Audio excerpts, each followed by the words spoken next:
Iran को लेकर Donald Trump का बड़ा बयान, कभी भी न्यूक्लियर पावर नहीं बनने देंगे ईरान को। परमाणु हथियार बनाने की जिद छोड़नी ही होगी। ईरान के पास परमाणु हथियार होना खतरनाक, ईरान के पास परमाणु हथियार होना दुनिया के लिए सबसे बड़ा खतरा।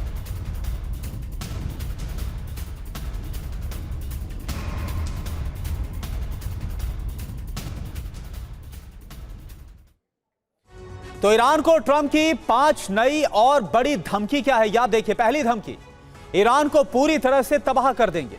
दूसरी धमकी, पागलों के पास परमाणु बम नहीं रहने देंगे।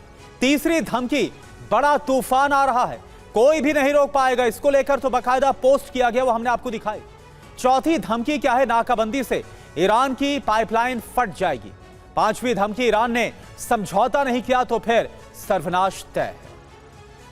और देखिए, ट्रंप ने ईरान को धमकी दी है, लगातार धमकियों का सिलसिला चल रहा है। ट्रंप ने समझौते के लिए 2 विकल्प दिए हैं, समझौता करो या तबाही के लिए तैयार रहो। हमेशा के लिए खत्म करने का विकल्प खुला है, यह भी ट्रंप चेतावनी दे रहे हैं। तो ट्रंप का एक और बड़ा बयान चेतावनी के रूप में ईरान के खिलाफ। ईरान का जो एटॉमिक मिशन है यूएस इजराइल की, इससे टेंशन बढ़ी हुई है। खबर क्या है, सबसे पहले ये देखिए, ईरान के नए प्रस्ताव में फिर परमाणु कार्यक्रम नहीं है।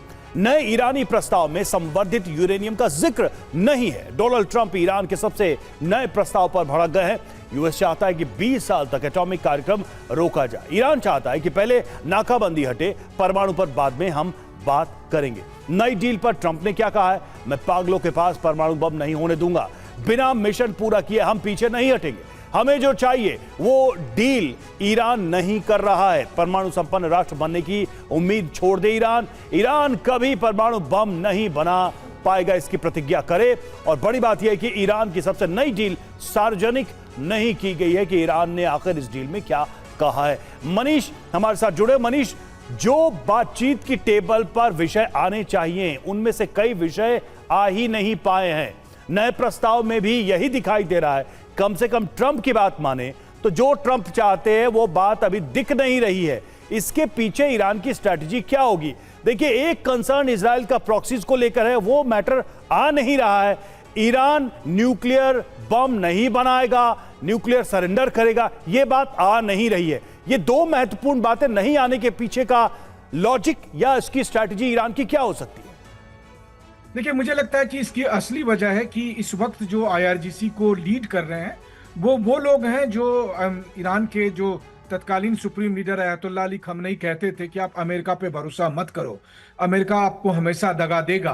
तो वो ये मानकर चल रहे हैं कि बातचीत से कोई फायदा नहीं है, क्योंकि बातचीत करने जाओ तब भी अमेरिका आकर लड़ेगा। आज नहीं लड़ेगा, 6 महीने बाद लड़ेगा, साल भर बाद लड़ेगा, तो हम क्यों फिर उसके साथ किसी भी तरह का कॉम्प्रोमाइज करें। और इसीलिए आपने देखा कि इस्लामाबाद में पहले राउंड की बैठक के तुरंत बाद ही जिस तरीके से आईआरजीसी ने अपनी लीडरशिप में भी, चाहे वो संसद के स्पीकर कालीबाफ साहब हो या फिर अराक्ची हो, इन सब से कहा कि अब कोई किसी भी कीमत पर अमेरिकियों से हाथ नहीं मिलाना है। तो ये एक हार्ड स्टैंड उन्होंने लिया है। देखिए, ईरान को हक है कि ईरान अपनी संप्रभुता के लिए, सुरक्षा के लिए, सम्मान के लिए लड़े, और वो उन्होंने लड़ी भी।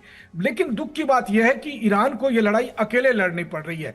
मुझे बार बार लीबिया के शासक गद्दाफी की वो बात याद आती है जब वो कह रहे थे कि सबका नंबर आएगा, बारी बारी से सबका नंबर आएगा, क्योंकि हर कोई इंतजार कर रहे हैं इस बात का कि बस अभी लड़ाई किसी और के साथ हो रही है। तो आज ईरान के साथ हो रही है, कल क्यूबा का नंबर आएगा, फिर ग्रीनलैंड का नंबर आएगा, चीन का नंबर आएगा, रूस का नंबर आएगा, सबका नंबर आना है। क्योंकि जब किसी के मुल्क के खिलाफ जंग होती है तो बाकी मुल्क राजनीतिक बयानबाजी तो करते हैं, लेकिन अमेरिका के खिलाफ कोई नहीं आ रहा। आपको क्या लगता है कि जर्मन चांसलर के बयान देने के तुरंत बाद जर्मनी से 5000 सैनिकों को हटाने का फैसला और 25% कार में टैरिफ, इसके बाद कितने नेता होंगे, कितने मुल्क होंगे जो अमेरिका के खिलाफ अब बयानबाजी भी करेंगे?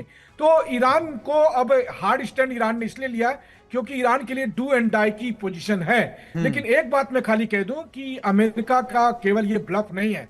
देखिए, हम सब कहते थे वेनेजुएला में क्या होगा, हमें लगता था मादुरो के खिलाफ वो एक्शन नहीं लेंगे, उन्होंने लिया। ईरान के खिलाफ जंग नहीं लड़ेंगे, उन्होंने जंग लड़ी। वो दोबारा जंग लड़ने आएंगे, वो उसी की तैयारी कर रहे हैं। जैसे ही अमेरिका को ये लगेगा कि वो पूरी तरह से कॉन्फिडेंट है, वो एक बार फिर ईरान पर हमला करेंगे। किसी भी तरह का बहाना करके। बिल्कुल मनीष, और ये भी हम देख रहे हैं जो एक के बाद एक बयान और जो तेवर इस वक्त डोनाल्ड ट्रंप के नजर आ रहे हैं, ऐसा लग रहा है कि अब उनको भी कोई उम्मीद नहीं बची है कि बातचीत से, वार्ता से कुछ हल निकल पाएगा। यानी यूरेनियम जो वो हासिल करना चाहते हैं, क्या इसके लिए सिर्फ और सिर्फ आखिरी विकल्प उनके पास जंग ही है?